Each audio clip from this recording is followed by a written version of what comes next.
ముందుగా మీరు ఏదైతే కాపీ చూపిస్తున్నారో మా హస్బెండ్ది ఏవి రెడ్డి గారిది ఉన్నటువంటిది అది 2 సర్వే నంబర్లకు సంబంధించినటువంటి ల్యాండ్.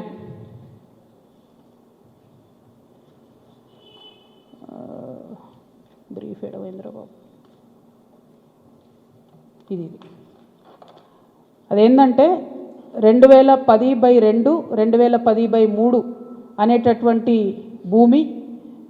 దీనికి 1975 నుండి కూడా ఈ భూమికి కంప్లీట్గా పట్టాలు ఉన్నాయి, దానికి పాస్బుక్లు ఉన్నాయి. కంప్లీట్గా ఇది ప్రైవేట్ ల్యాండ్. ఈ ప్రైవేట్ ల్యాండ్లో 4 వ్యక్తులు 4 కొడుకులు వాళ్ళకి మనిషి 4 ఎకరాలు వచ్చినాయి.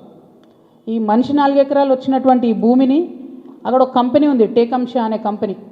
ఆ టేకంషా అనే కంపెనీకి 37 ఎకరాలు ప్రభుత్వము అమ్మింది ల్యాండ్ ఒకప్పుడు. వాడేం చేసిండు, ఆ అమ్మిన ల్యాండ్తో పాటు ఈ ప్రైవేట్ వాళ్ళ భూమి కూడా లోపలేసుకొని కాంపౌండ్ వాళ్ళు పెట్టుకున్నాడు. ఈ ప్రైవేట్ వాళ్ళంతా కాంపౌండ్ వాళ్ళకి పోయింది కాబట్టి వాళ్ళంతా ఈ రియల్ ఎస్టేట్ వ్యాపారంలో ఉన్నటువంటి మా హస్బెండ్ ఇంకా కొంతమంది దగ్గరకు వచ్చారు. ఈ 16 ఎకరాల భూమికి దాదాపు ఒక 20 మంది ఆ భూమిలో ఉన్నారు. అందులో మా భర్త కంపెనీ కూడా ఒకటి. ఇది మొత్తం ప్రైవేట్ ల్యాండ్ మాది, నువ్వెట్లా కాంపౌండ్ లోపల పెట్టుకుంటావు అని చెప్పి ఒక 9 ఏళ్ళు నడిచినట్టుంది ఈ డిస్ప్యూట్ నాకు తెలిసి.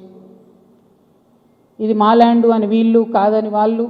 ఫైనల్గా 2019లో లోక్ అదాలత్లో ఇగో ఇది బీఆర్ఎస్ గవర్నమెంట్ ఇచ్చిన పాస్బుక్, అది ప్రైవేట్ ల్యాండ్ అని చెప్పి ఫైనల్గా లోక్ అదాలత్లో 2019లో ఈ టేకంషా అనే కంపెనీ ఈ 16 ఎకరాలు ప్రైవేట్ పట్టా వీళ్ళందరూ కూడా కాంప్రమైజ్ అయింది.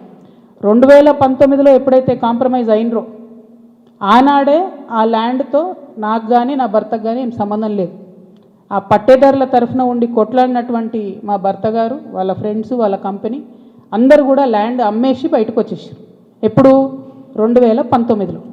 2019లో మా హస్బెండ్ బయటకు వచ్చేసిన తర్వాత 2022లో ఫస్ట్ పర్మిషన్ బీఆర్ఎస్ గవర్నమెంట్లో ఫస్ట్ పర్మిషన్ ఇచ్చింది కన్స్ట్రక్షన్కి, 12 ఎకరాల ల్యాండ్కి కన్స్ట్రక్షన్.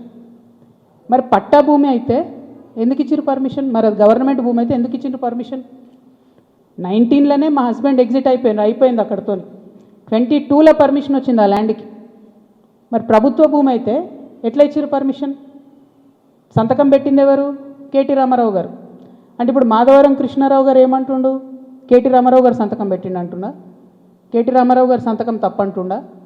ప్రభుత్వ భూమిని కేటీఆర్ గారు సంతకం పెట్టి ఇచ్చిండు అంటురా? ఏమంటుండ్రు? ఆ విషయం ప్రజలకు చెప్పాలి ఫస్ట్. ఇప్పుడు నేను ఆరోపణ చేస్తూ ఏంది, ఎలక్షన్కి పోయే ముందు అక్టోబర్ 7, 2023 అందరం ఎలక్షన్ దాంట్లో ఉన్నాం. ఎలక్షన్ జోన్లో ఏదైతే ల్యాండ్తో 2019లో మా భర్తకు సంబంధం లేకుండా పోయిందో 2023 అక్టోబర్లో బీఆర్ఎస్ ప్రభుత్వం కేటీఆర్ గారి మినిస్ట్రీ నుంచి 5 ఎకరాలకు చేంజ్ ఆఫ్ ల్యాండ్ యూజ్ ఇచ్చింది. అంటే ఇండస్ట్రియల్ భూమిని రెసిడెన్షియల్ భూమి కింద మార్చుకోవచ్చు అని చెప్పిండ్రు. మరి ఇది ఎట్లా వచ్చింది? ఏంది ఇది?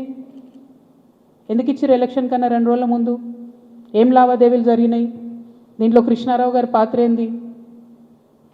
ఈ వ్యాపారం చేసే వ్యక్తి మీ సుట్టమట కదా, ఆయన పేరు నేను ఎందుకు చెప్తా బయట, కానీ మీ సుట్టమట కదా. మరి మీరు చేయించుకురా దగ్గరుండి? ఏంది ఇది? దీనికి నాకు సమాధానం చెప్పాలి. కేటీఆర్ గారు చెప్తారా, బీఆర్ఎస్ పార్టీ చెప్తుందా, కృష్ణారావు గారు చెప్తారా? దీనికి సమాధానం చెప్పాలి. ఎట్లా ఇస్తారు చేంజ్ ఆఫ్ ల్యాండ్ యూజ్?